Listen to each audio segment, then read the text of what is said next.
नमस्कार, स्वागत है आपका चेतन भारत लर्निंग पर। भारतीय संविधान और राज्य व्यवस्था की आज की कक्षा में हम अध्ययन करेंगे मौलिक अधिकारों के अंदर जो वर्गीकृत अधिकार हैं उसमें पहला वर्गीकरण समानता के अधिकार के बारे में। और समानता के अधिकार को जब हम अध्ययन करेंगे तो इसमें हम 5 अधिकारों के 5 अनुच्छेदों का अध्ययन करेंगे, जिसमें सबसे पहले हम देखेंगे कानून के समक्ष समानता का अधिकार। फिर अनुच्छेद 15 का अध्ययन करेंगे, जिसमें हम देखेंगे कि कुछ आधारों पर विभेद को निषेध किया गया है, विभेद नहीं किया जा सकता है लोगों के अंदर। और साथ ही अनुच्छेद 16 में देखेंगे कि सरकारी नौकरियों में सभी को समान अवसर किस तरह से प्रदान किए गए हैं। फिर अनुच्छेद 17 में हम अस्पृश्यता का अंत होते देखेंगे और अनुच्छेद 18 में हम उपाधियों का अंत होते देखेंगे। शुरुआत करते हैं अनुच्छेद 14 से, जिसके अंदर दिया गया है विधि के समक्ष समता और विधियों के समान संरक्षण का अधिकार। तो जो हम बात कर रहे थे कि सरकार का ये एक नकारात्मक दायित्व है, तो अनुच्छेद 14 ये कहता है कि सरकार किसी भी व्यक्ति के साथ विधि के आधार पर जो है वो किसी तरह का विभेद नहीं कर सकते हैं।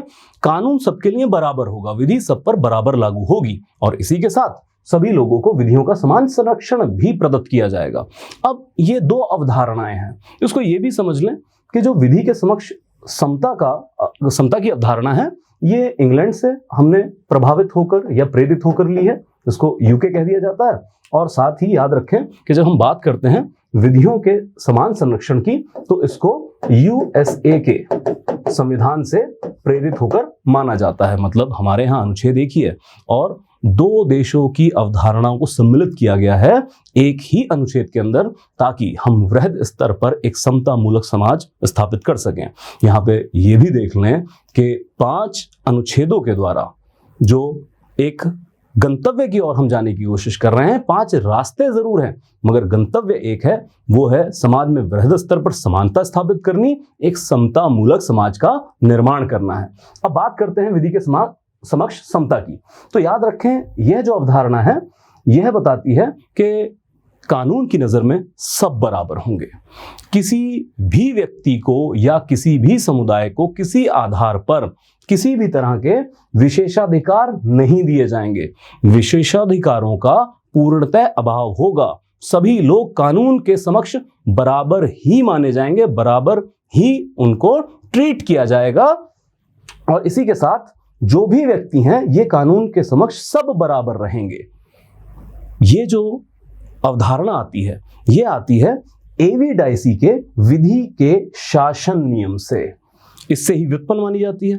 अब समझ लेते हैं। देखिए, कानून के समक्ष समता की बात जो की जा रही है वो ये है कि भाई एक तरफ कानून और एक तरफ बाकी सभी लोग, मतलब किसी को भी कोई विशेषाधिकार नहीं है, चाहे आप किसी भी जाति, धर्म, लिंग से आते हो, अमीरी गरीबी का चाहे भेद हो, आप चाहे शहरों से आते हैं या आप ग्रामीण इलाकों से आते हैं, आप पिछड़े इलाकों से आते हैं, आप किसी भी पद पर क्यों ना बैठे हों, कानून के सामने सब बराबर होंगे।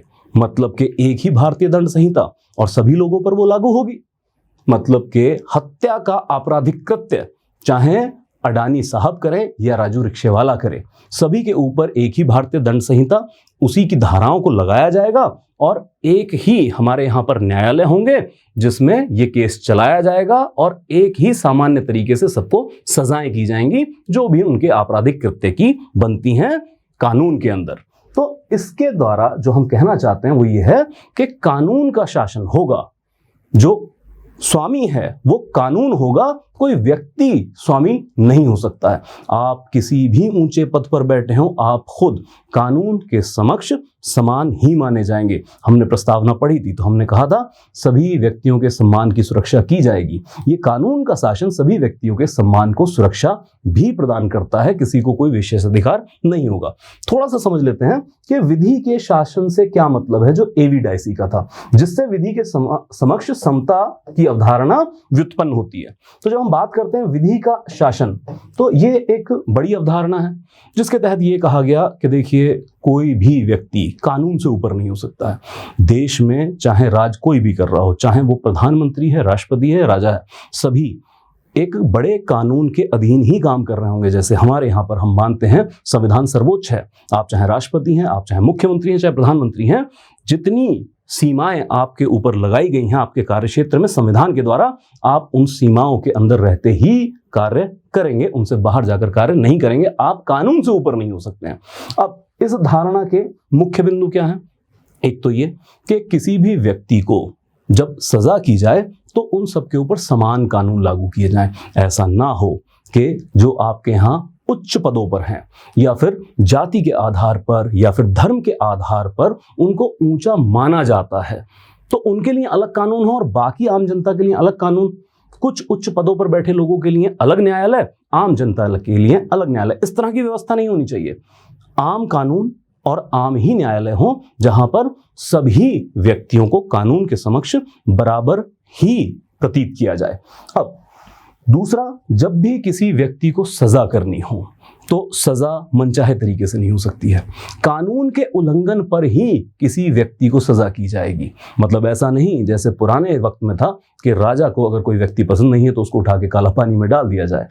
किसी कानून के उल्लंघन को न्यायालय में यथोचित तरीके से साबित करने के बाद उस व्यक्ति को सजा की जाएगी और उतनी ही सजा की जाएगी जितनी कानून में उसके आपराधिक कृत्य के लिए दर्ज की गई। उससे ज्यादा सजा नहीं कर सकते हैं। ये कुछ मुख्य बिंदु हैं विधि के शासन के नियम के। अब जब हम बात कर रहे हैं कि विधि का शासन होगा, कानून ही सर्वोपरि होगा, तो फिर किसी एक व्यक्ति का राज नहीं होगा।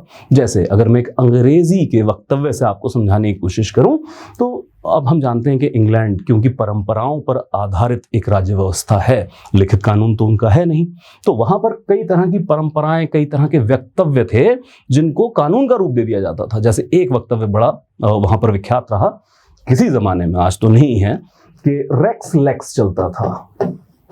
मतलब ये कोई कानून नहीं है बट एक वक्तव्य था जहां पर कहा जाता रेक्स मतलब राजा और लेक्स मतलब विधि, कानून।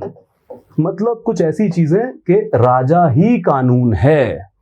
परंतु अगर हम एवी डाइसी के विधि के शासन की दृष्टि से इसको देखें तो ये उलट होना चाहिए। मतलब कि लेक्स रेक्स होना चाहिए। लेक्स रेक्स से हमारा मतलब यह है कि कानून ही राजा है, कानून सर्वोपरि है। आप चाहे कितने भी ऊंचे पद पर बैठे हो, आप कानून के दायरे में रहते हुए काम करेंगे। तो एक तो हम समझ चुके हैं विधि के समक्ष समता की बात। अब यहां पर एक चीज समझ लें कि भारतीय संविधान में कुछ अनुच्छेद हैं जो इस विधि के समक्ष समता नियम के अपवाद के तौर पर दर्ज किए गए हैं। जैसे अनुच्छेद 361 में दर्ज है, जो दिए गए हैं राज्य के राज्यपालों और भारत के राष्ट्रपति पद की गरिमा बनाए रखने के लिए। ये किसी व्यक्ति के लिए नहीं है बल्कि उस पद की गरिमा को बचाए रखने के लिए है। तो जैसे एक अपवाद ये कि राज्यपाल और राष्ट्रपति जब तक अपने पद पर विराजमान हैं तब तक उनके खिलाफ किसी भी न्यायालय में कोई भी आपराधिक मुकदमा ना तो शुरू किया जा सकता है और अगर पहले से चल रहा है तो उसको आगे नहीं चलाया जा सकता, उसके ऊपर रोक रहेगी। मतलब कि अगर आज हमारे राष्ट्रपति या फिर हमारे अनेक राज्यों के जो राज्यपाल हैं ये इनसे कोई आपराधिक कृत्य हो जाता है, आपराधिक कृत्य कर देते हैं, तो जब तक ये पद पर बने रहेंगे इनके खिलाफ आपराधिक वाद विवाद मुकदमा न्यायालय में नहीं चल सकता है। इनको छूट दी गई है विधि के समक्ष समता से। अब जैसे मैं पहले कह चुका हूं, व्यक्ति विशेष के लिए नहीं है, पद की गरिमा को बनाए रखने के लिए, क्योंकि संवैधानिक पद के ऊपर ये बैठे हैं, वो भी सर्वोच्च संवैधानिक पद के ऊपर बैठे हुए हैं। और इसी के साथ हमने बात की अभी आपराधिक कृत्यों के मुकदमे की। तो जो गैर आपराधिक कृत्य हैं, जो सिविल मुकदमे होते हैं, इनके लिए क्या व्यवस्था है? तो राज्यपाल और राष्ट्रपति के खिलाफ किसी भी न्यायालय में जो सिविल मुकदमा है ये तो चलाया जा सकता है, ये शुरू भी किया जा सकता है, परंतु इसके लिए संबंधित राज्यपाल और राष्ट्रपति को 2 महीने का नोटिस देना होता है, उसके बाद ही ये मुकदमा चल सकता है। तो इस तरह की छूट दी गई है। इसी के साथ अंतर्राष्ट्रीय कानूनों में, हालांकि हमारे संविधान में दर्ज नहीं है, लेकिन अंतर्राष्ट्रीय कानूनों के तहत जो कोई भी राष्ट्र अध्यक्ष या फिर किसी सरकार का अध्यक्ष हमारे यहाँ पर आता है, मान लीजिए अमेरिका के राष्ट्रपति आते हैं, जापान के प्रधानमंत्री आते हैं, तो वो लोग भी हमारे कानूनों से उनको छूट दी जाती है, हमारे कानून उनके ऊपर लागू नहीं होते हैं। मान लीजिए उनसे कोई आपराधिक कृत्य यहाँ पर हो जाए तो क्या भारत के न्यायालय उन पर मुकदमा चलाएंगे? नहीं चलाते हैं, हम अंतर्राष्ट्रीय कानून के तहत उनको छूट दे देते हैं। तो यही होगा कि उन व्यक्तियों के खिलाफ जितने भी आपराधिक कृत्यों के साक्ष्य हैं उनको समेटा जाएगा, उस देश को भेज दिया जाएगा कि आप अपने देश में इनको सजा करें इन साक्ष्यों के आधार पर। तो ये कुछ अंतर्राष्ट्रीय कानून में छूट और भारतीय संविधान में छूट दी गई हैं। और फिर से याद रखें, पद की गरिमा को बचाए लिखने के लिए है, व्यक्ति को बचाने के लिए नहीं है। अब हम जब समझ चुके हैं विधि के समक्ष समता की बात, तो देखिए ये एक ऐसी अवधारणा जो आपको प्रदत्त करती है कानून के सामने सब बराबर होने का अधिकार। परंतु क्या 26 जनवरी 1950 को अचानक ये उठकर कह देने से कि सभी लोग बराबर हैं, क्या सभी लोग बराबर हो गए? तो ऐसा तो नहीं है, क्योंकि एक ऐसा समाज जो सदियों से, हजारों साल से बहुत सारे आधारों पर जिसमें विभेद हो, जिसमें किसी को बड़ा, किसी को छोटा, किसी को अगड़ा, किसी को पिछड़ा माना जा रहा हो, सिर्फ संविधान के उद्घोष से वो बराबरी पर नहीं आ जाएंगे जब तक सरकार और समाज उन पिछड़े व्यक्तियों को बराबरी पर लाने के लिए कोई यथोचित कदम नहीं उठाता है। अब पिछड़ों के लिए, अब वो किसी भी सामाजिक आधार पर, शैक्षिक आधार पर या फिर आर्थिक या राजनीतिक आधार पर जो पिछड़ा वर्ग है, उसके लिए कुछ यथोचित कदम उठा सके सरकार, इसी को सत्यता देने के लिए हम दूसरी अवधारणा को अनुच्छेद 14 में लाते हैं, और वो है विधियों का समान संरक्षण। मतलब विधियां, अलग अलग कानून, भिन्न भिन्न विधियां समान रूप से लोगों को संरक्षण प्रदान करेंगी कानूनों के द्वारा। अब किस तरीके से हो सकता है? तो ये जो अवधारणा है ये उचित वर्गीकरण की इजाजत देती है सरकारों को या फिर हमारी संसद और विधानसभाओं को। उचित वर्गीकरण कह लें या फिर इसके अलावा यथोचित वर्गीकरण की बात सोच लें, और इससे भी अच्छा शब्द है युक्तियुक्त वर्गीकरण। मतलब कि लोगों को वर्गीकृत किया जा सकता है समान परिस्थितियों के द्वारा। मतलब एक समान परिस्थितियों में जो लोग हैं उनका एक वर्ग बना लें और अलग परिस्थितियों में जो लोग हैं उनका अलग वर्ग बना लें। अब इन दोनों चीजों को हम एक सापेक्ष में देखते हैं। जैसे हमने बात की कि विधि के समान सभी लोग जो है, विधि के समक्ष सभी लोग समान माने जाएंगे, लेकिन क्या ऐसा वाकई होता है? क्या कानून एक ही होता है और सब पर एक ही तरह से लागू होता है? तो ऐसा तो नहीं है। वर्गीकृत कानून भी होते हैं। जैसे कि मान लीजिए हम बात कर रहे हैं भारतीय व्यवस्था के अंदर, आर्थिक व्यवस्था के अंदर कर व्यवस्था की, तो जो इनकम टैक्स सरकार वसूल करती है उसमें हम देखते हैं अलग अलग स्लैब बनाए जाते हैं। मतलब कि ऐसा कि मान लीजिए अगर 2.5 लाख से कम कमाते हैं तो आप बिल्कुल ही टैक्स ना दें, आपसे कोई कर वसूला नहीं जाएगा। इसके अलावा अगर आप 2.5 से 5 कमाते हैं तो इतने % दे दीजिएगा, अगर आप 5 से 10 कमाते हैं तो इतने % दे दीजिएगा। तो आपको याद होगा, मैं तो मोटे तौर पर एक वर्गीकरण की बात कर रहा हूं कि अलग अलग आमदनी वाले लोगों से अलग अलग कर सरकार वसूलती है और उसको एक अच्छा कर माना जाता है। प्रोग्रेसिव टैक्सेशन कहते हैं हम अर्थव्यवस्था के अंदर। तो ये वर्गीकरण कैसे हो गया? अगर सिर्फ हमारे यहां पर हम यही विश्वास करते, इसी को सच्चाई प्रदत्त करते कि विधि के समक्ष सभी लोग समान हैं, तो फिर तो अडानी और अंबानी साहब कहते भाई ये तो बहुत गलत बात है, हमसे तो आप 30% कॉर्पोरेट टैक्स भी ले रहे हो और फिर बहुत ज्यादा आमदनी कर भी हमसे वसूल कर रहे हैं, लेकिन जो राजू रिक्शे वाला है बाहर वो भी आमदनी कर रहा है, लेकिन आप उससे आमदनी कर के नाम पर कुछ भी नहीं ले रहे हैं। तो ये तो कहीं ना कहीं विधि के समक्ष समता का उल्लंघन हो गया है। तो फिर ये कैसे हो पाया देश में कि अलग अलग आमदनी वाले वर्ग के लिए हमने अलग अलग कर की व्यवस्था कर दी है? ये इसी वजह से हो पाया है क्योंकि हम उचित वर्गीकरण कर सकते हैं विधियों के समान संरक्षण के द्वारा। या फिर जैसे हम देखें कि जो हमने अभी भारतीय दंड संहिता की बात की थी कि सभी के ऊपर एक जैसा लगता है, पर इसमें भी हम कुछ अपवाद देख लेते हैं। किस वजह से? विधियों के समान संरक्षण से। अब जब हम ये जानते हैं कि जो भारत के अंदर भारतीय दंड संहिता है ये किशोरों पर नहीं लगाया जाता है, तो जो भी किशोर 18 साल से कम उम्र के बच्चे जो भी आपराधिक कृत्य करते हैं उन पर जो किशोर अपराध अधिनियम है वो लगाया जाता है और उनको वयस्क नहीं समझा जाता है, वयस्कों से कम सजाएं दी जाती हैं। तो ये वर्गीकरण कैसे संभव हो पाया? ये भी हो पाया है विधियों के समान संरक्षण की वजह से। मैं कहना ये चाहता हूं कि सरकार को, संसद को कानूनों के द्वारा लोगों में वर्गीकरण करने की इजाजत मिलती है विधियों के समान संरक्षण की अवधारणा से। एक जैसी समान परिस्थितियों में जो लोग हैं उनका एक वर्ग आप बना लें और फिर उस वर्ग के लिए आप कुछ अलग विधियां, कानून लेकर आए और दूसरे वर्ग के लिए आप अलग विधियां या कानून ला सकते हैं। तभी हो पाया हमारे देश के अंदर कि हम अनुसूचित जाति, अनुसूचित जनजाति के लिए अलग अलग कानून लेकर आए हैं। हम जब अनुसूचित जनजाति में और वहाँ की राज व्यवस्था के लिए पढ़ेंगे, अनुसूची 5 और 6 में, तो हम देखेंगे कि सारे के सारे राज व्यवस्था के कानून ही वहाँ पर बदल दिए जाते हैं, क्योंकि वर्गीकृत कर लिया गया है उनको अनुसूचित जनजाति के तौर पर। तो ये जो इजाजत है ये सरकार को विधियों के समान संरक्षण से मिलती है। तो ऐसा क्यों बनाया गया है? इस अवधारणा को भी समझ लें कि ये अरस्तू की अवधारणा से प्रेरित है। हालांकि यूएसए के संविधान से प्रेरित होकर हमने ली है, पर यूएसए ने कहां से प्रेरित होकर ली है? तो अरस्तू की इस अवधारणा से। तो ईसा पूर्व की बात है। ग्रीस की धरती पर एक राजनीतिक दार्शनिक हुए अरस्तू, अरिस्टोटल भी कहा जाता है अंग्रेजी में, तो उनकी अवधारणा पर ये आधारित है।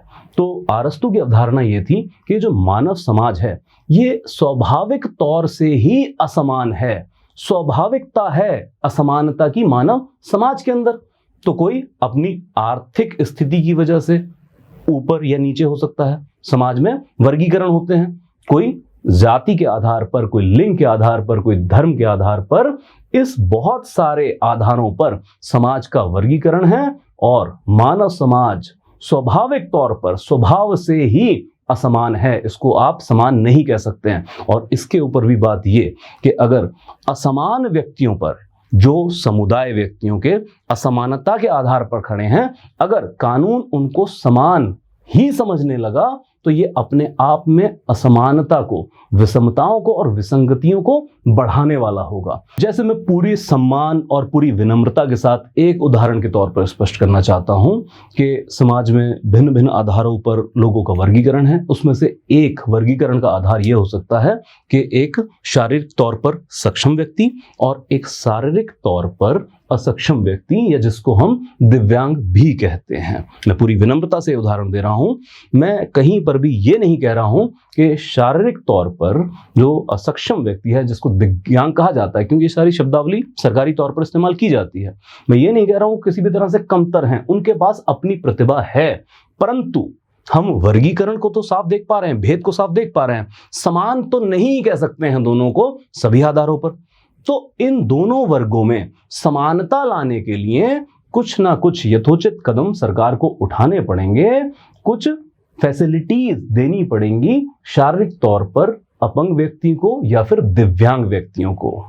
अब हम समझते हैं इस बात को कि इन दोनों के मिले जुले स्वरूप से ही हम अपने देश, अपने समाज के अंदर जो समता का भाव है या समानता का अधिकार है, इसको स्थापित करना चाहते हैं। यहां पर यह भी याद रखा जाए कि जब हम वर्गीकरण की बात कर रहे हैं तो किसी खास श्रेणी के लिए विधि बनाने की बात नहीं कर रहे हैं। श्रेणी विधि का विरोध है यहां पर, लेकिन हाँ, लोगों को वर्गीकृत किया जा सकता है विधियां बनाने के लिए। मैं कहना यह चाहता हूं कि जब भी वर्गीकरण किया जाए तो एक तो उचित वर्गीकरण हो या फिर युक्तियुक्त वर्गीकरण हो। ऐसा कोई भी अनुचित वर्गीकरण ना किया जाए जो हमारे सामाजिक मूल्यों से, हमारे संवैधानिक मूल्यों से इतर हो। मतलब आप सक्षम लोगों को, वो आर्थिक सक्षम हो सकते हैं, राजनीतिक सक्षम होते हैं, उनका वर्गीकरण करके उन्हीं के लिए अच्छी सुविधाएं लाना शुरू कर दें तो ये यथोचित वर्गीकरण नहीं होगा। चलिए इसको थोड़ा हास्य विनोद से समझते हैं। जब वर्गीकरण किया जाएगा तो गधे घोड़े एक वर्ग में नहीं हो सकते हैं, सभी को अलग अलग वर्गीकृत किया जाएगा। या फिर शेर और बकरी एक वर्ग में आप नहीं रखेंगे, इसको आप यथोचित या युक्ति युक्त वर्गीकरण नहीं कहेंगे। अलग अलग समानता में जो लोग हैं, अलग अलग परिस्थितियों में जो लोग हैं, उनके लिए आप अलग वर्गीकरण लेके आएंगे और युक्ति युक्त वर्गीकरण होना चाहिए, पहली बात।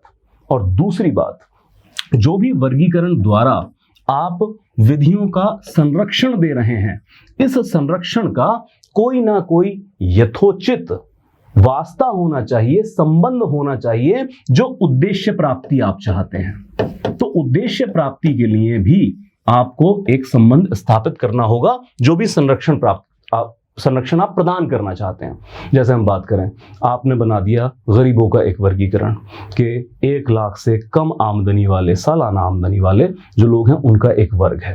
अब क्योंकि आर्थिक असमता है, तो इनके लिए आप कोई आटा दाल स्कीम या कोई और युक्त फैसिलिटी आप देना चाहते हैं, वो आप दे सकते हैं। लेकिन कल को आप वर्गीकरण तो करें, ठीक है, उचित वर्गीकरण हो गया कि ठीक है, एक जो हम कहें गरीबी रेखा से नीचे लोग हैं, उनका एक वर्गीकरण आपने कर दिया, हम कहेंगे वर्गीकरण तो ठीक है, लेकिन कल आप जो कानून के द्वारा संरक्षण दे रहे हैं, उसमें ये चीज लिख दें कि गरीबी रेखा से नीचे जो भी लोग हैं, उनको, सभी लोगों को एक एक महंगे ब्रांड की जीन्स हम दे देंगे कि आप जीन्स पैंट पहनिए, अपने जीवन स्तर में सुधार लाइए।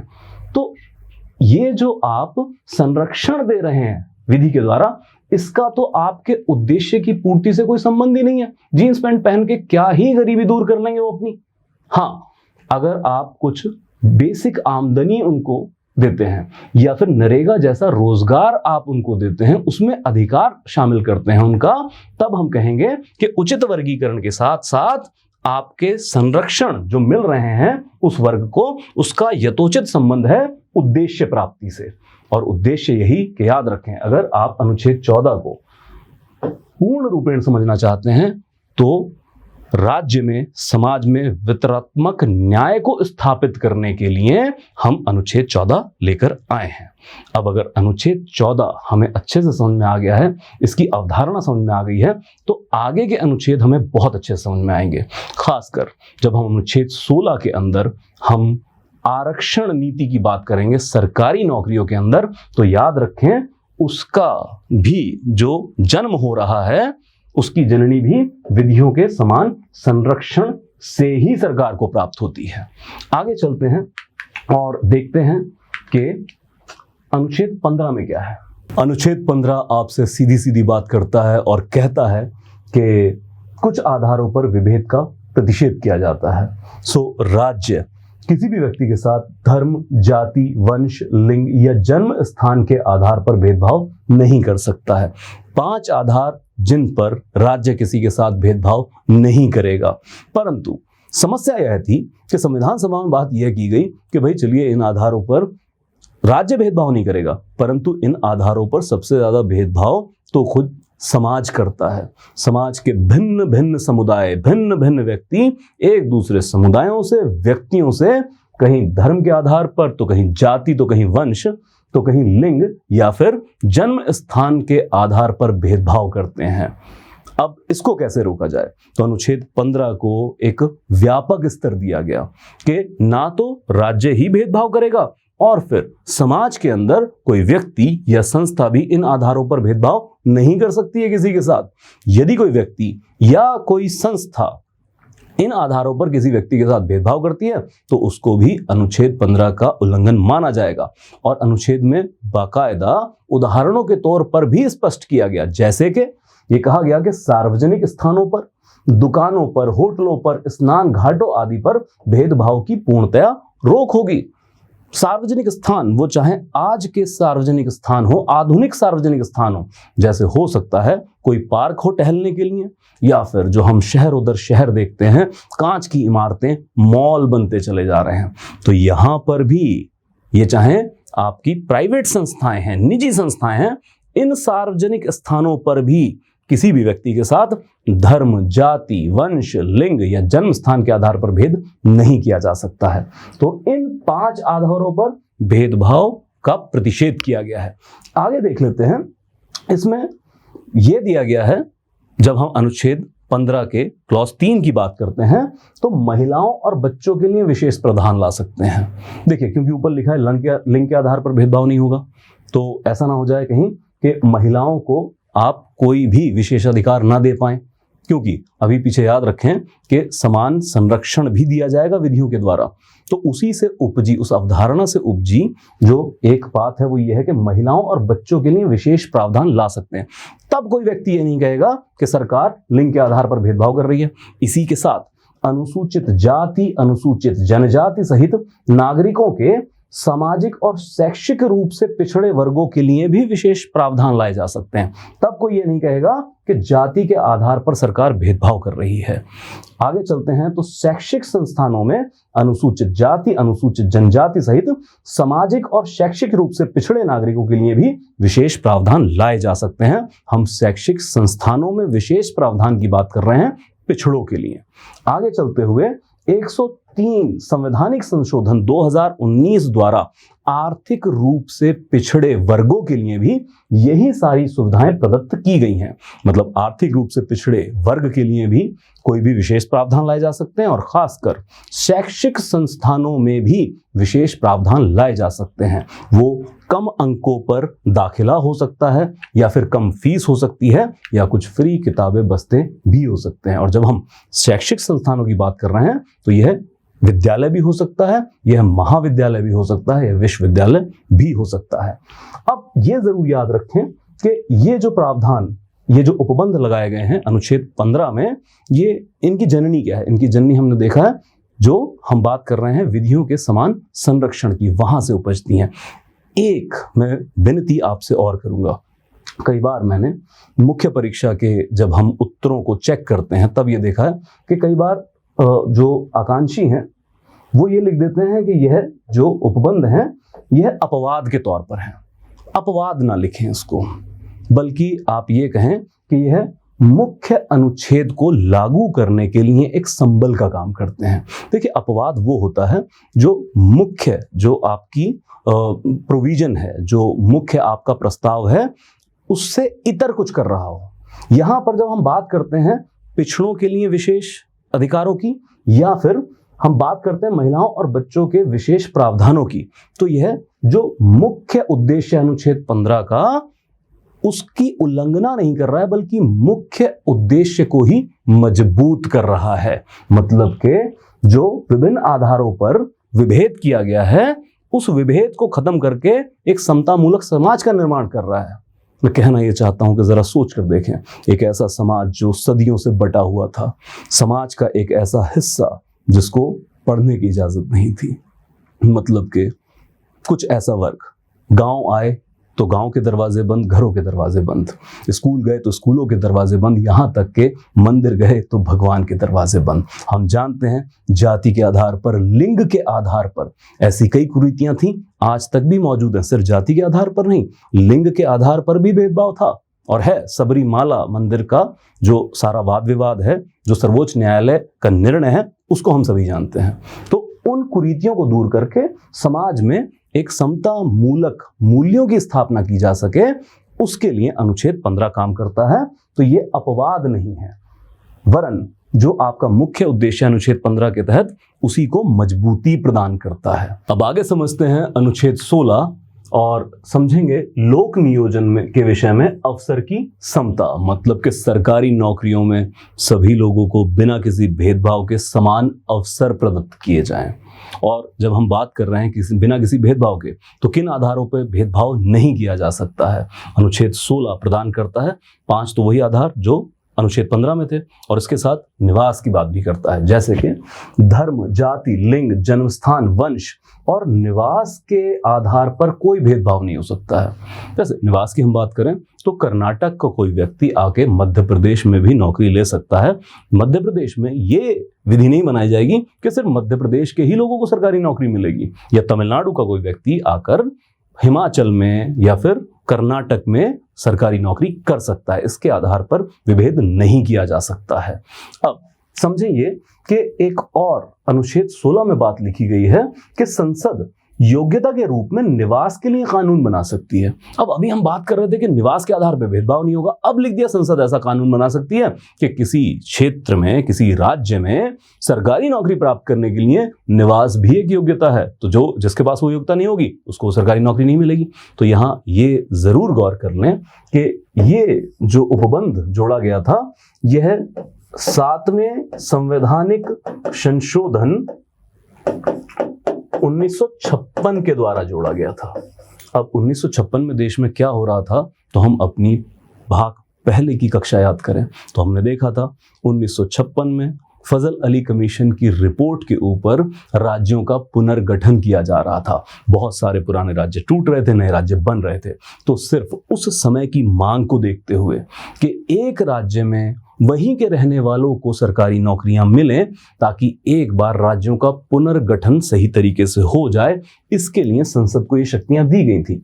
तो उस समय में जहां जहां राज्यों की तोड़फोड़ या फिर इससे अच्छा शब्द कहें पुनर्गठन चल रहा था, वहां पर संसद ने ये कानून लागू किए और जैसे जैसे पुनर्गठन होता चला गया इन कानूनों को हटा लिया गया। आज की बात करें तो आंध्र प्रदेश और तेलंगाना में कुछ सरकारी नौकरियों पे निवास को एक योग्यता के तौर पर रखा गया। इसके अलावा भारत में और कहीं इस तरह की विधियां आपको देखने को नहीं मिलेंगी। तो एक छोटी सी इंफॉर्मेशन के तौर पर इसको याद रखेंगे। आगे चलते हैं तो ये है अनुच्छेद 16 का उपबंध 4।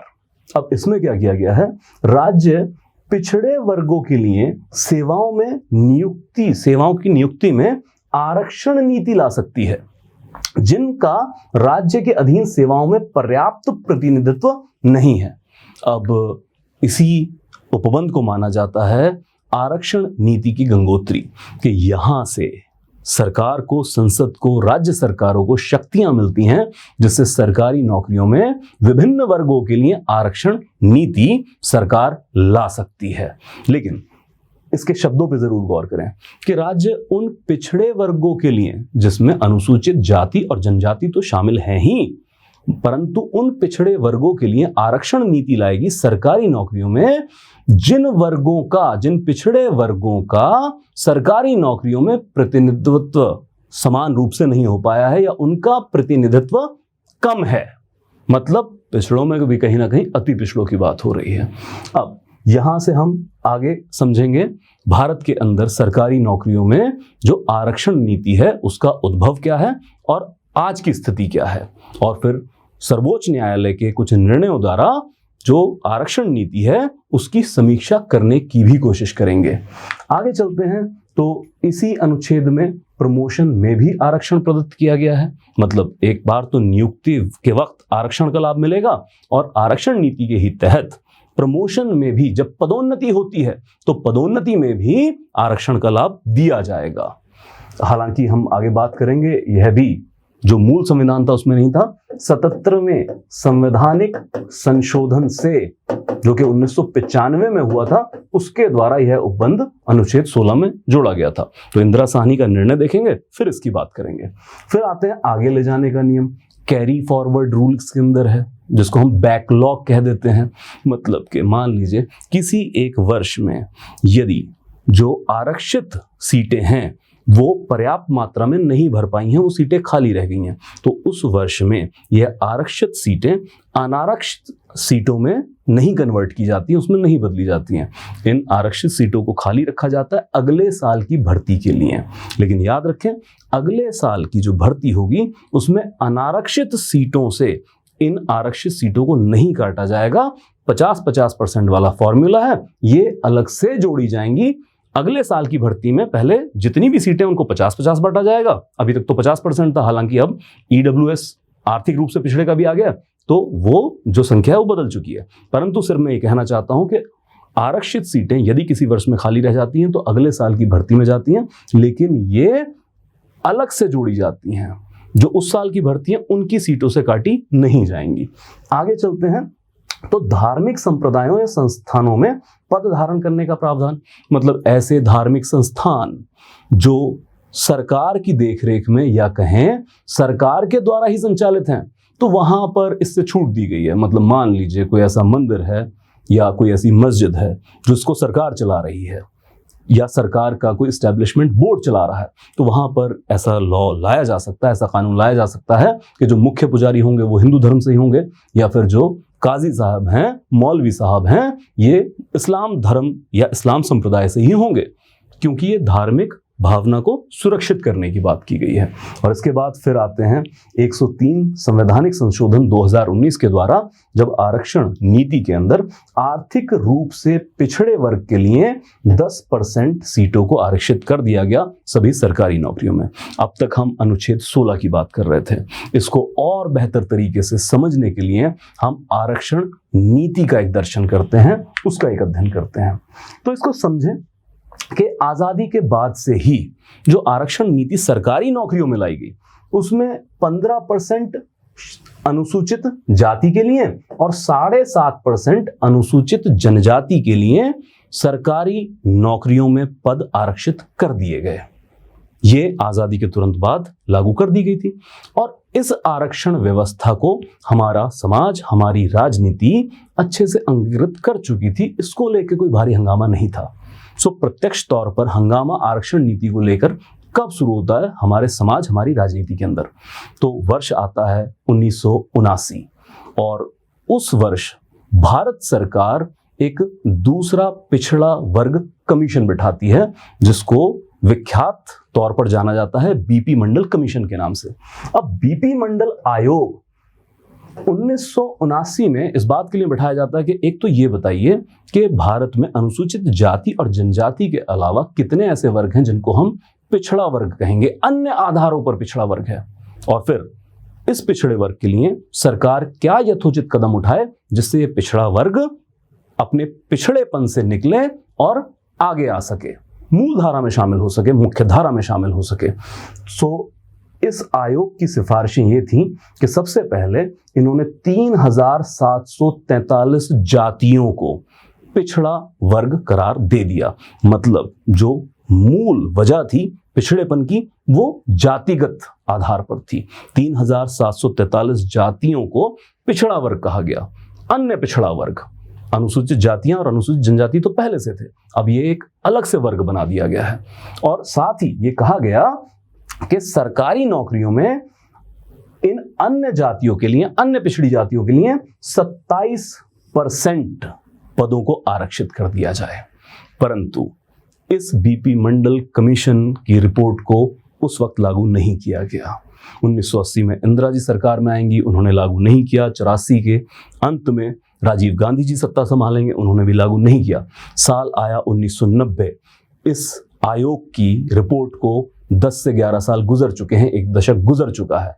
अब राजनीतिक अस्थिरता के दौर में यह भी एक सच्चाई है, वीपी सिंह सरकार थी और विश्वनाथ प्रताप सिंह सरकार, भारत सरकार ने 1990 में बीपी मंडल आयोग की जो सिफारिशें थी इनको लागू कर दिया। इनको लागू करने से मतलब ये है कि सरकारी नौकरियों में 27% जो पद हैं उनको आरक्षित कर दिया गया अन्य पिछड़े वर्ग के लिए।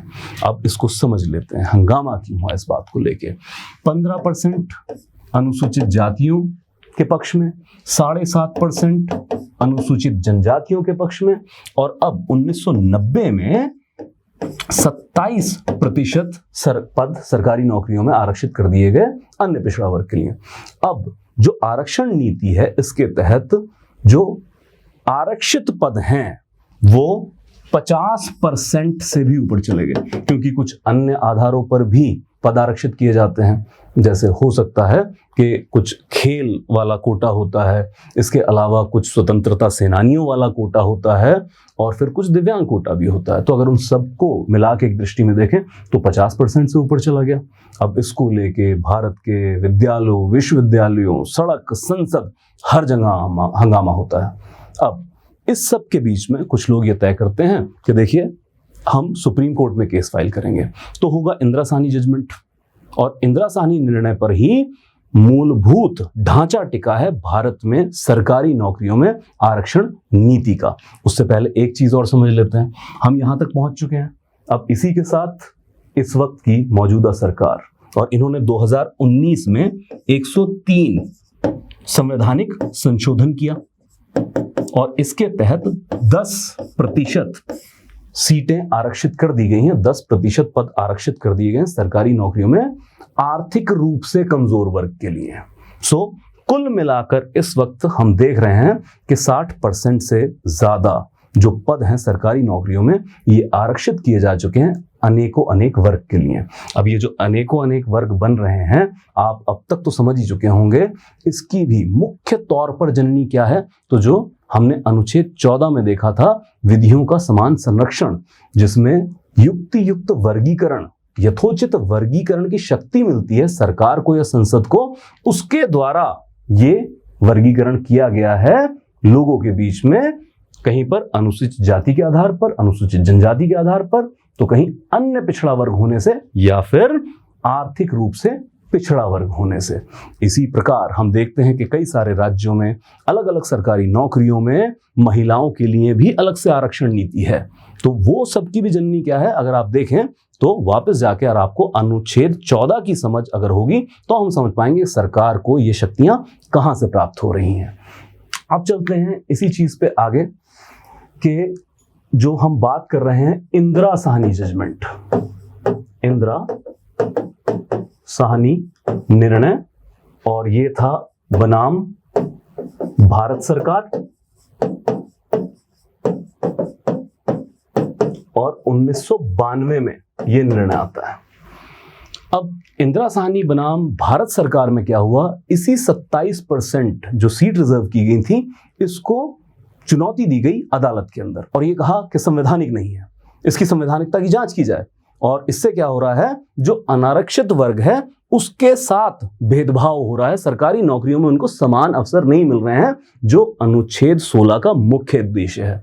तो 27% सीटें जब आरक्षित हो रही हैं, तो अनुच्छेद 16 का मुख्य उद्देश्य ही समझौतेपूर्ण स्थिति में चला जा रहा है।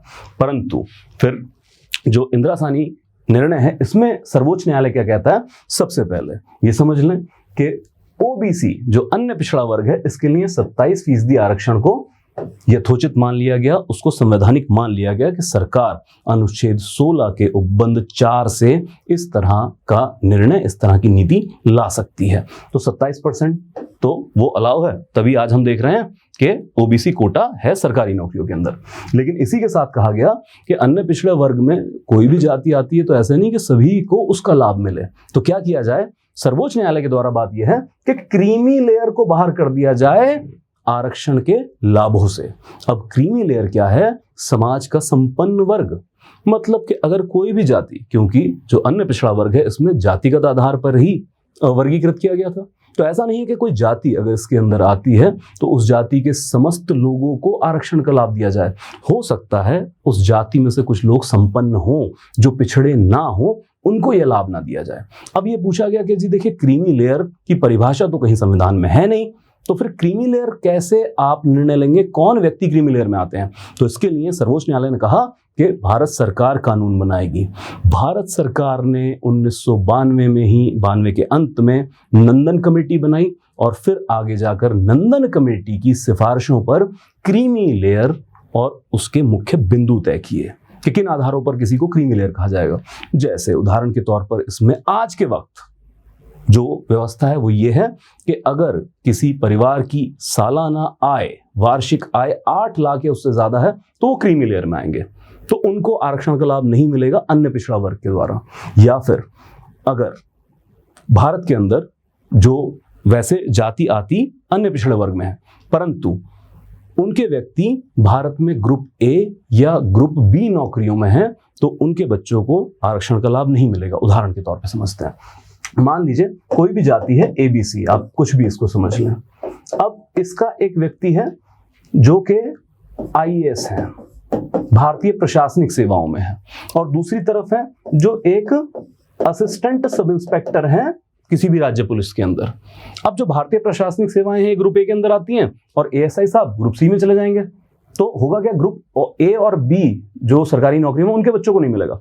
तो यहां पर आईएएस के बच्चों को, चाहे ये सेम जाति से आते हैं, आरक्षण का लाभ नहीं मिलेगा अन्य पिछड़ा वर्ग के अंदर। परंतु एएसआई साहब चाहे उसी जाति से आते हैं, परंतु क्योंकि यह है ग्रुप सी जॉब के अंदर, तो फिर इनके बच्चों को आरक्षण का लाभ मिलेगा। इस तरीके से क्रीमी लेयर की अवधारणा को लागू किया गया अन्य पिछड़ा वर्ग के अंदर। यहां पर मैं यह स्पष्ट कर दूं कि अभी तक भारत में अनुसूचित जाति श्रेणी और अनुसूचित जनजाति श्रेणी में क्रीमी लेयर की अवधारणा को लागू नहीं किया है। ये अलग बात कि सर्वोच्च न्यायालय इस तरह के केसों की सुनवाई इस वक्त कर रहा है और भारत सरकार को उन्होंने मंथन करने का समय दिया है कि भारत सरकार यह निर्णय ले कि क्या अब ये सही समय आ चुका है कि अनुसूचित जाति और अनुसूचित जनजाति में भी क्रीमी लेयर की अवधारणा को लागू किया जा सकता है या नहीं किया जा सकता है। तो इस पर अभी सर्वोच्च न्यायालय में मंथन चल रहा है, भारत सरकार में मंथन चल रहा है। आगे चलते हैं तो ये कहा गया कि जो समग्र आरक्षण है, किसी भी वर्ग को जो आरक्षण दिया गया वो समग्र आरक्षण सामान्य परिस्थितियों में 50% के बेंचमार्क का उल्लंघन नहीं करेगा। तो जो हम 50% की अवधारणा लेके चलते हैं कि अगर कोई भी सरकारी नौकरी आती है तो 50% आरक्षित होंगी, 50% अनारक्षित होंगी। तो ये अवधारणा कहां से आती है? ये भी आती है इंदिरा साहनी निर्णय से ही। और फिर आगे ये कहा गया कि असाधारण परिस्थिति में सरकार 50% के बेंचमार्क का उल्लंघन कर सकती है, परंतु इसके लिए मात्रात्मक डेटा और आरक्षण की आवश्यकता को न्यायालय के अंदर सत्यापित करना होगा, स्थापित करना होगा। मैं कहना यह चाहता हूं कि वैसे तो 50% का जो बेंचमार्क है सरकारी नौकरियों में आरक्षित सीटों के लिए, इसका उल्लंघन नहीं किया जा सकता है। परंतु अगर सरकार ऐसा कोई डेटा लेके अदालत में यह साबित कर दे, क्योंकि कल को तो न्यायिक जांच इसकी की जाएगी जजमेंट की, तो अगर सरकार यह स्थापित करती है, सत्यापित करती है कि हमारे राज्य के विभिन्न वर्गों में पिछड़ापन बहुत ज्यादा है और आरक्षित सीटों को बढ़ाने के अलावा इस पिछड़ेपन को दूर करने का और कोई यथोचित मार्ग नहीं है, तो फिर 50% के इस बेंचमार्क की उल्लंघना की जा सकती है। तो इस तरह की एक व्यवस्था मिलती है इंदिरा साहनी जजमेंट से। और फिर आगे यह भी कहा गया कि एक राष्ट्रीय पिछड़ा वर्ग आयोग की स्थापना की जाए, जो यह अध्ययन करेगा और फिर सरकार को सिफारिशें करेगा हर 10 साल पर कि किन व्यक्तियों को, किन जातियों को अन्य पिछड़ा वर्ग से बाहर कर दिया जाए, अब उनको सुविधाओं की जरूरत नहीं है, और ऐसे विभिन्न वर्ग जिनको आरक्षण की जरूरत है उनको अन्य पिछड़ा वर्ग में सम्मिलित कर लिया जाए। तो याद रखें, नए जातियों के सम्मिलित होने की और जातियों के अन्य पिछड़ा वर्ग के से बाहर हो जाने की भी प्रणाली हमें इंदिरा साहनी निर्णय से मिलती है। इस पर त्वरित कार्रवाई करते हुए भारत सरकार ने 1993 में ही एक पिछड़ा वर्ग आयोग बना दिया था, परंतु उस वक्त वह संवैधानिक व्यवस्था नहीं थी। इसको भारत की संसद में कानून के द्वारा स्थापित किया गया, मतलब कि यह संस्था एक सांविधिक संस्था के तौर पर स्थापित की गई। वो अलग बात कि अभी साल 2018 में 102 संवैधानिक संशोधन के द्वारा भारत की मौजूदा सरकार ने और भारत की संसद ने संवैधानिक संशोधन द्वारा इसी पिछड़ा वर्ग आयोग को अब संवैधानिक स्थिति प्रदत्त कर दी है। अनुच्छेद 338B में ये जो पिछड़ा वर्ग आयोग है, अब इसको संवैधानिक संतुति दे दी गई है। अब यह एक संवैधानिक संस्था के तौर पर है, परंतु 1993 में यह एक सांविधिक संस्था के तौर पर आई थी। कानून के रास्ते इसको स्थापित किया गया था। अब यह सारे वो महत्वपूर्ण बिंदु हैं जिनके ऊपर भारत में सरकारी नौकरियों के अंदर आरक्षण की नीति को लागू किया जाता है। मतलब यह कितना महत्वपूर्ण है जानना कि हमारे यहाँ पर जो विभिन्न सरकारी नौकरियों में आरक्षण नीति है, पूरी तरह से ना तो संसद द्वारा और ना ही सरकार द्वारा बनाई गई है, वरन इसमें जो महत्वपूर्ण बिंदु हैं उनके ऊपर निर्णय लिया गया है भारत के सर्वोच्च न्यायालय के द्वारा। अब चलते हैं आगे। तो सरकार का 10% नौकरियों का मानदंड क्या है? मतलब कि जैसे हमने अभी देखा कि 103 संवैधानिक संशोधन के द्वारा जो आर्थिक रूप से पिछड़ा वर्ग है, इसके लिए सरकारी नौकरियों में सीटें आरक्षित की जाती हैं। तो फिर मानदंड क्या होगा आर्थिक तौर पर पिछड़े वर्ग के लिए? तो देख लेते हैं। सबसे पहले, परिवार की सालाना आय, वार्षिक आय 8 लाख रुपए से कम होनी चाहिए। तो एक तो यह मानदंड होगा जो कि क्रीमी लेयर जैसा ही है, अन्य पिछड़ा वर्ग के लिए जो लागू होता है।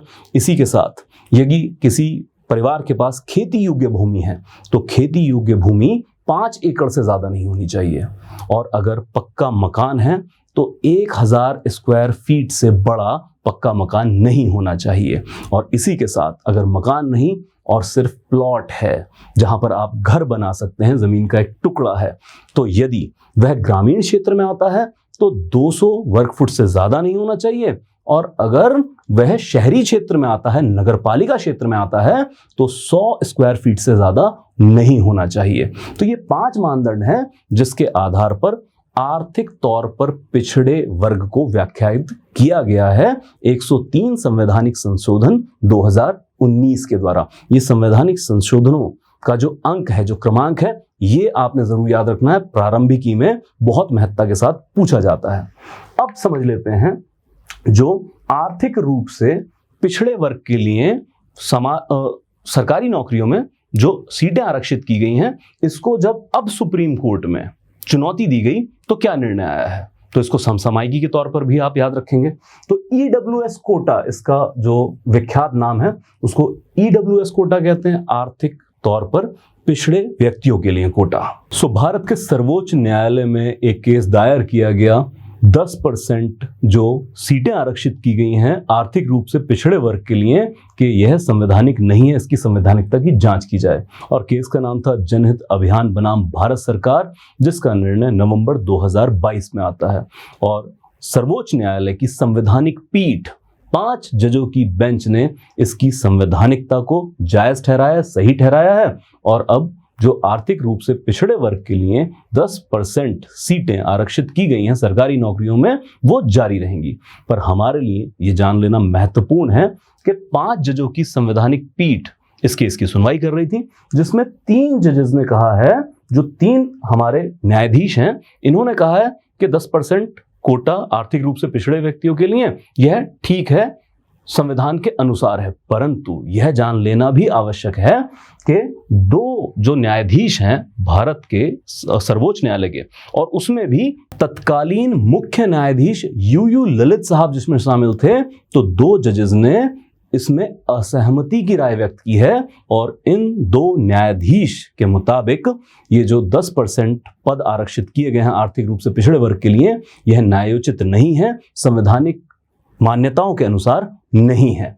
देख लेते हैं सबसे पहले जो सहमति की राय है, जिन्होंने कहा है कि यह निर्णय भारत सरकार, भारत संसद का सही है। उन्होंने क्या कहा है, तो उन्होंने कहा है, देखिए, एक तो ये जो आर्थिक रूप से पिछड़े वर्ग के लिए 10% पदों को आरक्षित किया गया है, यह समानता को स्थापित करता है और साथ ही में संविधान के मूल ढांचे का उल्लंघन नहीं करता है। तो पहले तो संविधान का मूल ढांचा सुरक्षित है, तो फिर कोई बड़ी दिक्कत नहीं है, संविधान सुरक्षित है। और दूसरी तरफ जो मौजूदा आरक्षण है, उसके अतिरिक्त आरक्षण संविधान के प्रावधानों का उल्लंघन नहीं करता है। जो पहले से चले आ रहे हैं वो तो ठीक ही हैं, पर उसी के साथ संविधान के प्रावधानों के अनुसार नए वर्गों को भी आरक्षण का लाभ दिया जा सकता है।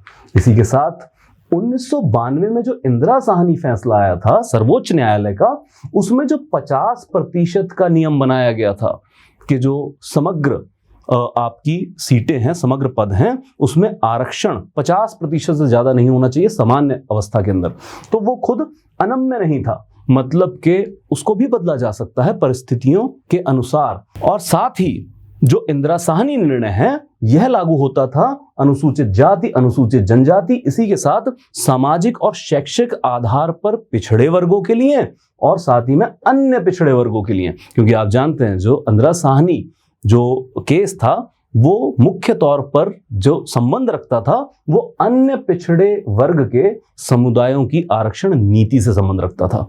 तो उसका जो निर्णय है वो इन समुदायों के आरक्षण पर लागू होता है, सामान्य वर्ग पर लागू नहीं होता है। और अब जब भारत की संसद संवैधानिक संशोधन द्वारा एक नया वर्ग और उसके लिए आरक्षण नीति तय करती है संविधान के अनुच्छेद के ही द्वारा, अनुच्छेद 16 में ही जब संशोधन कर दिया गया है, तो उसके ऊपर इंदिरा साहनी निर्णय लागू नहीं होता है। यह अपने आप में एक स्वतंत्र व्यवस्था के तौर पर स्थापित की जा सकती है। और यह भी याद रखा जाए कि आरक्षण न केवल सामाजिक और आर्थिक रूप से पिछड़े वर्गों को समाज में शामिल करने के लिए है, बल्कि कोई भी वंचित वर्ग उसके लिए भी सहायक है। क्योंकि संविधान की शब्दावली में जो शब्द प्रयुक्त किए गए हैं वह हैं कि सामाजिक और शैक्षिक रूप से पिछड़े व्यक्ति। तो सामाजिक और शैक्षिक रूप से पिछड़े व्यक्तियों के साथ साथ अगर समाज में कोई वर्ग अन्य आधारों पर पिछड़ा है, जैसे आर्थिक आधारों पर पिछड़ा है, तो उसके लिए भी समान अवसर स्थापित करने के लिए, समान अवसर प्रदान करने के लिए आरक्षण नीति का सहारा लिया जा सकता है। तो जो संवैधानिक पीठ है उसके 3 जज ये राय रखते हैं और यही राय लागू भी की गई है, क्योंकि बहुमूल्य निर्णय इन 3 जजेस का है। आगे देखें तो जो असहमति की राय व्यक्त की है 2 न्यायाधीशों ने, तो इन्होंने क्या कहा है? इन्होंने पहली बात तो ये कहा है कि देखो, ये जो आपने आर्थिक मानदंड तय किया है और इसके अनुसार आर्थिक तौर से पिछड़े वर्गों में आपने अनुसूचित जाति, जनजाति और अन्य पिछड़े वर्ग को शामिल नहीं किया है। जैसे हम मोटे तौर पर बात करें, ये जो आर्थिक तौर पे पिछड़े वर्ग के लिए जो आरक्षित सीटों में कोई अप्लाई कर सकता है, वह व्यक्ति अप्लाई कर सकता है जिसको पहले से किसी आरक्षण नीति का लाभ नहीं मिल रहा है।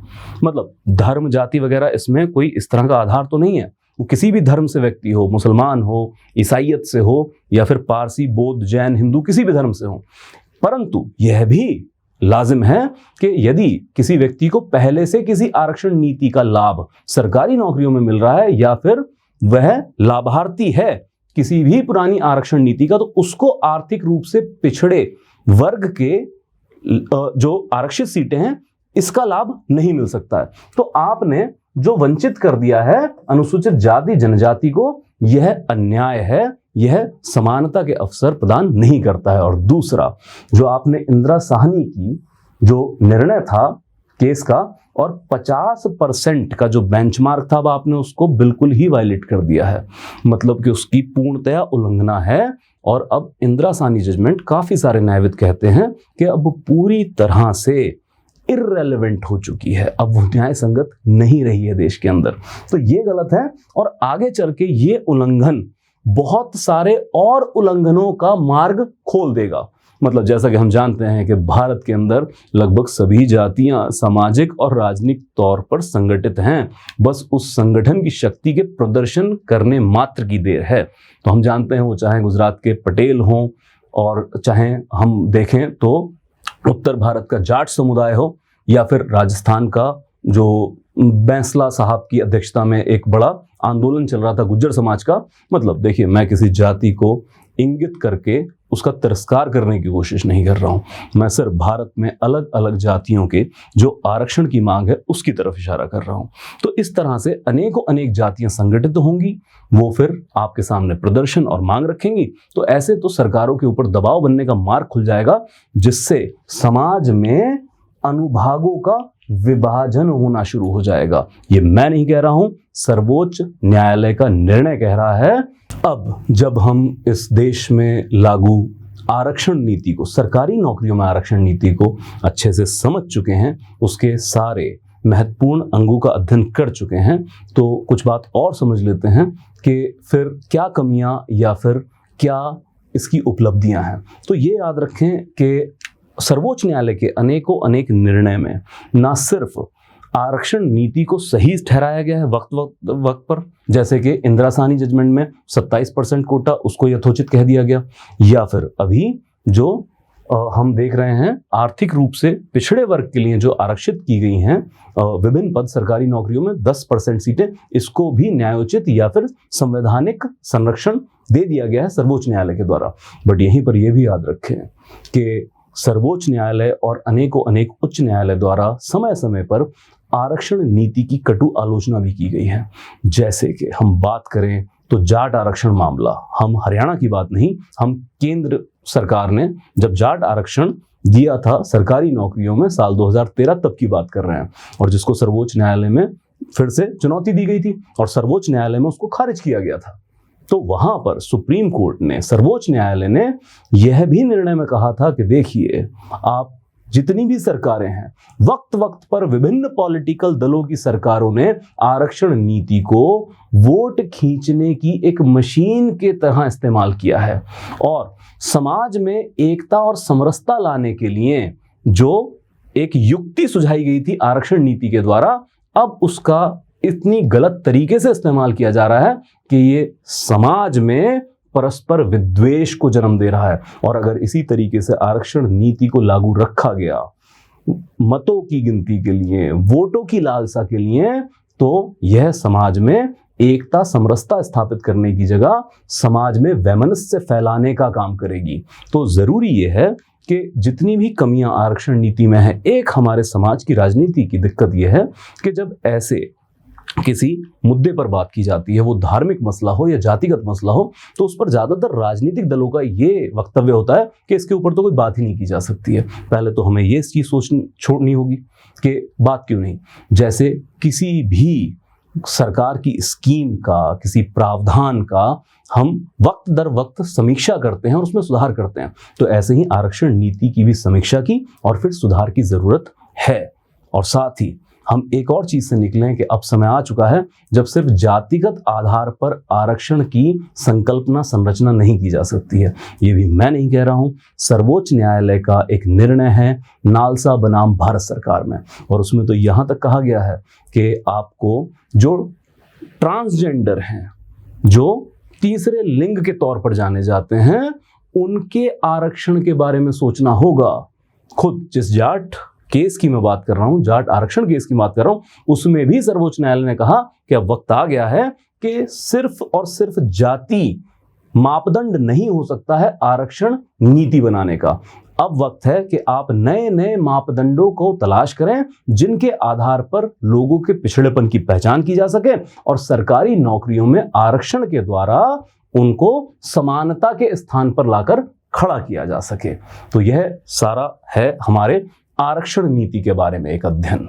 अब चलते हैं आगे और समझते हैं कि समानता के भाव के लिए, समतामूलक समाज के लिए भारतीय संविधान के समानता अधिकारों में और क्या बात की गई है। तो समझते हैं अनुच्छेद 17 अस्पृश्यता का अंत, अस्पृश्यता, छुआछूत, ऐसी सारी कुरीतियों का अंत करने की बात की गई है और किसी भी रूप में अस्पृश्यता को समाप्त किया जाता है और प्रतिबंधित किया जाता है।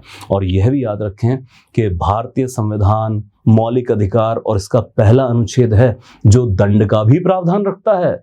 मतलब कि अनुच्छेद 17 में लिखा गया है कि कोई भी व्यक्ति अगर किसी भी रूप में अस्पृश्यता को बढ़ावा देता है या अस्पृश्यता जैसी किसी कुरीति को अपनाता है तो उसको कानून के अनुसार दंड दिया जाएगा। मतलब कितना दंड होगा, कितने साल की सजा, यह अनुच्छेद 17 में नहीं है, परंतु यह कहा है कि भारतीय संसद इसके लिए एक विधि का निर्माण करेगी और विधि में दंड दिया जाएगा। और साथ ही में याद रखें कि अनुच्छेद 17 में अस्पृश्यता परिभाषित नहीं की गई है। अब परिभाषित भी इसलिए नहीं की गई है कि अस्पृश्यता का इतिहास, इसका रूप स्वरूप बहुत सालों में, सदियों में, अलग अलग समय पे अलग अलग तरह का रहा है। जैसे हम बात करें और हम अगर अपने इतिहास पर नजर डालें तो अस्पृश्यता अलग अलग समय में, अलग अलग स्थानों में, अलग अलग रूप में दिखाई देती है। जैसे कहीं पर तो हमें चंडाल जैसी एक समुदाय का पता चलता है इतिहास पढ़ें तो, कि इस समुदाय को तो गांव में घुसने की ही इजाजत नहीं होती थी। अगर गांव में घुसेंगे तो जोर से आवाज करेंगे ताकि लोग अपने घरों में चले जाएं। इसके अलावा यह जहां पर मृत्यु के बाद लोगों के अंतिम संस्कार किए जाते थे, उन स्थानों पर रहते थे, टूटे फूटे बर्तनों में खाते थे, या जो कपड़े लाशों के साथ फेंक दिए जाते थे, मृत शरीर के साथ फेंक दिए जाते थे, उन्हीं को ग्रहण करते थे। इस तरह के भी समुदायों का चर्चा हमें मिलती है इतिहास में। इसके बाद कहीं पर अस्पृश्यता बदलती है, स्वरूप बदलता है। तो गांव में आने दिया तो घर में नहीं आने दिया, घर में आने दिया तो बराबर नहीं बैठने दिया, बराबर बैठे तो एक बर्तन में खाना नहीं खाने दिया गया। और विवाह संबंध वो तो आप भूल ही जाइए, वो तो आज भी बहुत हमारे समुदायों में प्रतिबंधित हैं कि अपनी जाति से बाहर विवाह की सामाजिक मान्यता नहीं दी, कानूनी मान्यता पूरी है, सामाजिक मान्यता नहीं दी जाती है। तो इस तरह अस्पृश्यता के अनेकों अनेक स्वरूप हैं। परिभाषित भी इसीलिए नहीं किया गया है कि कहीं 4 पंक्ति की परिभाषा में ऐसा ना हो जाए कि अस्पृश्यता के बहुत सारे स्वरूप और रूप समा ही ना सकें और कोई व्यक्ति कहे कि भाई आपकी परिभाषा के अनुसार जो अस्पृश्यता है मैं तो वो नहीं कर रहा हूं, मैं तो किसी और तरह का विभेद कर रहा हूं। तो उसका लाभ उठाकर कोई बच ना निकले, इसलिए कहा गया है कि अस्पृश्यता किसी भी रूप में समाप्त है और प्रतिबंधित है। तो फिर अस्पृश्यता को आज के दौर में परिभाषित कैसे करेंगे? एक तो वो छुआछूत वाली बात है कि छूने से मैला हो जाने की बात, अपवित्र हो जाने की बात, और साथ ही में परछाई पड़ने से या फिर खाना खा लेने से इन सब से अपवित्रता की एक भावना की बात किसी जमाने में होती थी, किसी दौर में होती थी।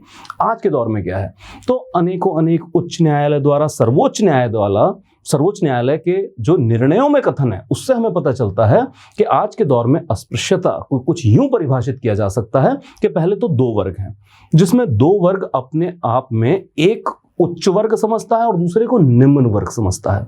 और कोई भी ऐसी व्यवस्था, कोई भी ऐसी परिस्थिति जो इन दोनों वर्गों में, जिसको एक को उच्च समझा जा रहा है और दूसरे को निम्न समझा जा रहा है, अगर इन दोनों में पारस्परिक संबंध को कोई व्यवस्था रोकती है तो इसको अस्पृश्यता की परिभाषा में आप लेकर आएंगे।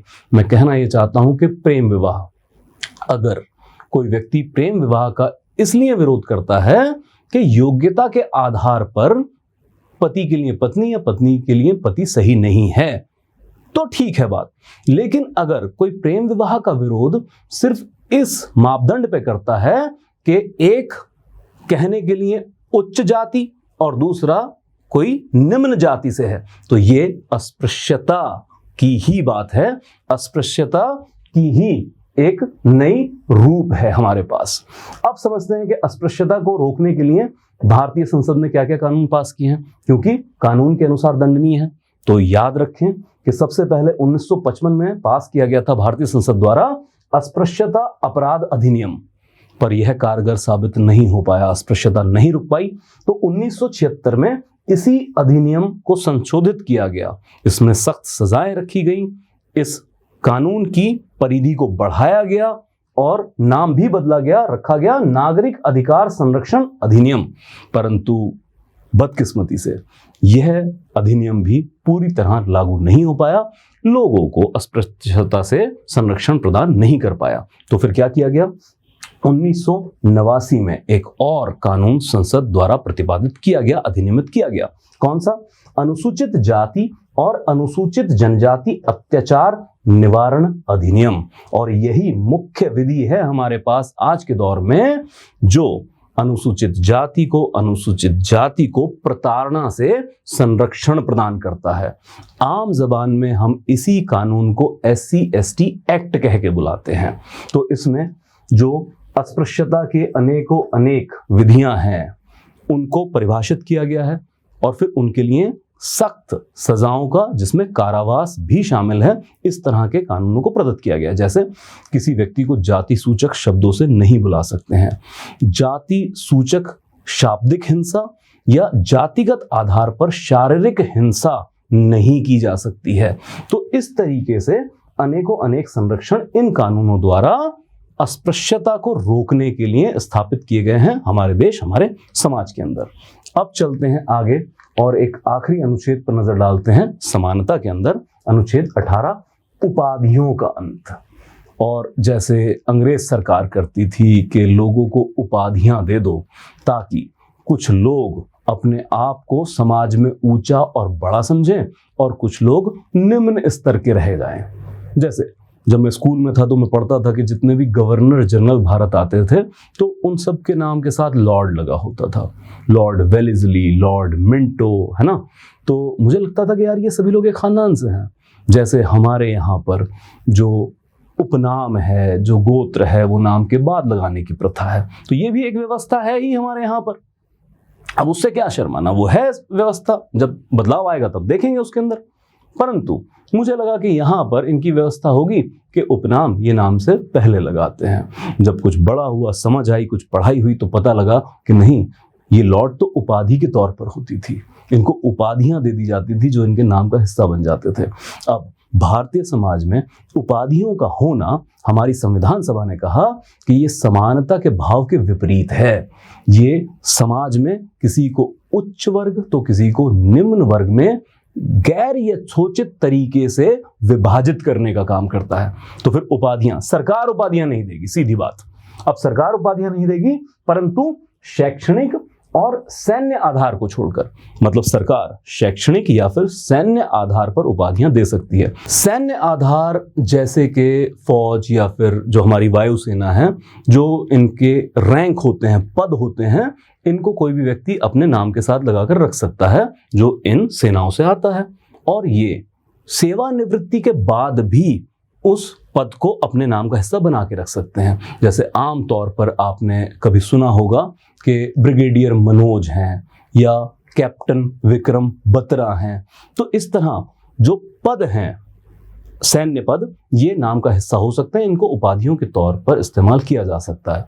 हमारे भारत का एक खूबसूरत प्रांत पंजाब, और पंजाब के एक पूर्व मुख्यमंत्री हुआ करते थे जिनका नाम था कैप्टन अमरिंदर सिंह।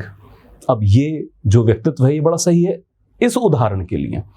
तो कैप्टन अमरिंदर, इनका नाम माँ बाप ने अमरिंदर सिंह रखा था, कैप्टन तो नहीं था। कैप्टन इनका वो पद है जब ये सैन्य सेवाएं दे रहे थे, तो सेवानिवृत्ति के बाद भी उन्होंने ये नाम साथ लगा के रखा। तो अगर हम देखें आधिकारिक तौर पर भी ये कैप्टन शब्द का इस्तेमाल करते थे अपने नाम के साथ, क्योंकि अनुच्छेद 18 के तौर पर वो रख सकते हैं। तो एक तो सैन्य पद हो गए, और दूसरा शैक्षणिक, तो जो भी शैक्षिक आधार पर उपाधि दी जाती है, क्योंकि ये कोई भी व्यक्ति अपनी योग्यता से प्राप्त करता है। तो जैसे डॉक्टर है, तो आप बहुत सारे डॉक्टर तो आप देखेंगे वो सबसे नाम बताने से पहले डॉक्टर बताते हैं, वो चाहे मेडिसिन के डॉक्टर हों, दवाइयों के डॉक्टर हों, या फिर पीएचडी वाले डॉक्टर हों। इसी के अलावा इंजीनियर हैं या फिर एडवोकेट हैं, तो नाम के साथ इस पद को या पदवी को लगाकर रख सकते हैं उपाधि के तौर पर, क्योंकि वो प्राप्त की गई है आपकी योग्यता के आधार पर, आपके प्रदर्शन के आधार पर। तो दो जो अपवाद कह लें इसको आप, कि किस आधार पर, शैक्षिक और सैन्य आधार को छोड़कर राज्य और कोई उपाधि नहीं देगा।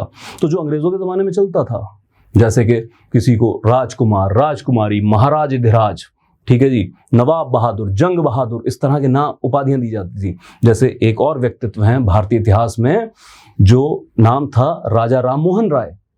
तो मोहन राय साहब किसी प्रांत के राजा नहीं थे, ये भी इनको उपाधि दी गई थी। पर देखें कितना उपाधियों का कमाल है कि नाम का एक हिस्सा बन जाती है। हम आज तक राजा राम मोहन राय ही पढ़ते आए हैं। नाम का हिस्सा बन जाना, ये है उपाधि का कमाल। वो नहीं होगा, और राज्य दो को छोड़कर कोई और उपाधि नहीं देगा किसी भी व्यक्ति को। अब इस अनुच्छेद में और क्या क्या चीजें हैं, जैसे कोई भी नागरिक विदेशी राज्य से कोई उपाधि स्वीकार नहीं कर सकते हैं। अगर कर लेते हैं तो कोई सजा नहीं है। जैसे कुछ लोग पाकिस्तान से निशाने पाकिस्तान उपाधि ले लें, या फिर कई लोग अभी भी जो भारतीय मूल के विदेशों में रह रहे हैं, भारतीय भी हैं, अगर कोई नाइटहुड की उपाधि ले आए, इंग्लैंड आज भी सर, वो जो उपाधि थी वो प्रदान करता है, अगर वो ले आए तो ऐसी कोई सजा नहीं है, बस लिखा हुआ है नहीं लेंगे। इसके अलावा भारत में राज्य के अधीन काम करने वाला कोई भी व्यक्ति राष्ट्रपति की सहमति के बिना विदेशी राज्य से कोई उपाधि स्वीकार नहीं कर सकता।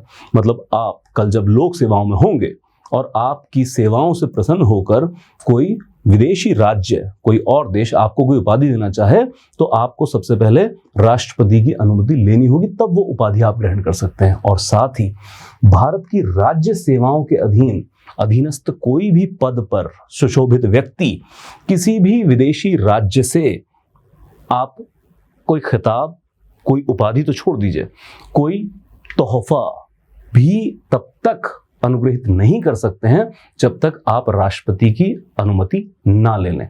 मान लीजिए आप विदेश सेवाओं में हैं और आप सऊदी अरब में तैनात हैं, और सऊदी अरब आपकी जो सेवाएं हैं उनसे प्रसन्न हो गए, जो आपने भारत और सऊदी अरब की मेलजोल के लिए, पारस्परिक संबंधों को बढ़ाने के लिए सेवाएं दी हैं, उनसे प्रभावित होकर अगर आपको कुछ उपहार स्वरूप भी देना चाहता है, तो वो उपहार ग्रहण करने से पहले आपको राष्ट्रपति की अनुमति लेनी होगी। अच्छा, ये सिर्फ तब है जब आपको कोई विदेशी राज्य उपहार दे रहा है। आपका यदि कोई निजी संबंधी आपको उपहार दे रहा है, उसके लिए राष्ट्रपति की अनुमति नहीं लेनी होगी। तो ये है कुछ चीजें जो अनुच्छेद 18 में दी गई हैं। बस एक और चीज कर लेते हैं इसमें कवर, और वो है हमारे यहाँ पर पद्मश्री, और इसको लेकर जो भी वाद विवाद हमारे यहाँ हुआ, तो वर्ष 1954 और इसमें भारत सरकार ने शुरू किए पद्मश्री अवार्ड, जैसे कि पद्मश्री, पद्म भूषण, पद्म विभूषण और सर्वोच्च भारत रत्न। तो कुछ लोगों ने इसके ऊपर ऐतराज किया, असहमति जताई कि देखिए अंग्रेज देते थे राजा महाराजा, है ना, इस तरह की उपाधियां, और आपने पद्मश्री देना, तो बात तो वही हो गई है। तो इस पर काफी वाद विवाद रहा, परंतु सर्वोच्च न्यायालय के द्वारा, भारत सरकार के द्वारा, भारत संसद के द्वारा अब यह वाद विवाद खत्म कर दिया गया है। वाद विवाद इस आधार पर खत्म किया गया कि उपाधि और अवार्ड में फर्क होता है। उपाधि नाम का हिस्सा बन जाती है, लेकिन जो अवार्ड होता है नाम का हिस्सा नहीं बनता है। यह तो किसी भी व्यक्ति को किसी क्षेत्र में जो उनकी उपलब्धियां हैं उनको पुरस्कृत करने के लिए दिया जा रहा है, ताकि देश के अन्य लोग भी इससे प्रभावित हों और अनेक क्षेत्र में बेहतर प्रयास करने के लिए उनको प्रेरणा मिले। और किसी भी व्यक्ति की उपलब्धियों के लिए उसको पुरस्कृत करना कहीं से भी समानता के अधिकार का विरोधी नहीं है। तो याद रखें, पद्मश्री वो दिए जा सकते हैं, वो अनुच्छेद 18 की उल्लंघना नहीं है। तो आज की कक्षा में, एक बड़ी कक्षा में, हमने समानता के अधिकार को समझने की कोशिश की है। 5 मार्ग है, गंतव्य एक है, समाज में वृहद स्तर पर समानता स्थापित करनी है, एक समता मूलक समाज का निर्माण करना है। शुरुआत की थी अनुच्छेद 14 से, तो उसमें हमने देखा 2 अवधारणाएं, कानून के समक्ष समता का अधिकार और साथ ही विधियों के द्वारा समान संरक्षण। तो आप देखें कि बड़े ग्लेशियर के तौर पे तो यही है। फिर हम थोड़े और केंद्रित हुए और कहा समाज में 5 आधारों पर, धर्म, जाति, लिंग, वंश, जन्म स्थान के आधार पर भेदभाव नहीं किया जा सकता है। और अनुच्छेद 16 के अंदर तो हम और केंद्रित हो गए और कहा सरकारी नौकरियों में सबको बराबर के अवसर प्रदान किए जाएंगे, किसी के साथ भेदभाव नहीं किया जाएगा, इन्हीं अनुवांशिक कारणों की वजह से। और फिर हम उसमें अपनी आरक्षण नीति भी देखते हैं और उसका विश्लेषण भी करते हैं, 1951 से लेके अब तक की आरक्षण नीति का विभिन्न वर्गों के लिए जो की गई है। फिर अनुच्छेद 17 में अस्पृश्यता को खत्म किया जा रहा है और अनुच्छेद 18 में उपाधियों का अंत किया जा रहा है। फिर से दोहराता हूं बात, 5 मार्ग मंजिल एक के समाज में एक समता मूलक समाज का निर्माण करना है, जहां पर कोई किसी आधार पर पिछड़ा ना रह सके। अगर कोई किसी आधार पर पिछड़ा है तो उसको कुछ यथोचित निर्णयों के द्वारा कुछ संरक्षण दिया जाए और उसको बराबरी पर लाकर खड़ा किया जा सके। आज के लिए सिर्फ इतना ही, मिलते हैं अगली कक्षा में। धन्यवाद।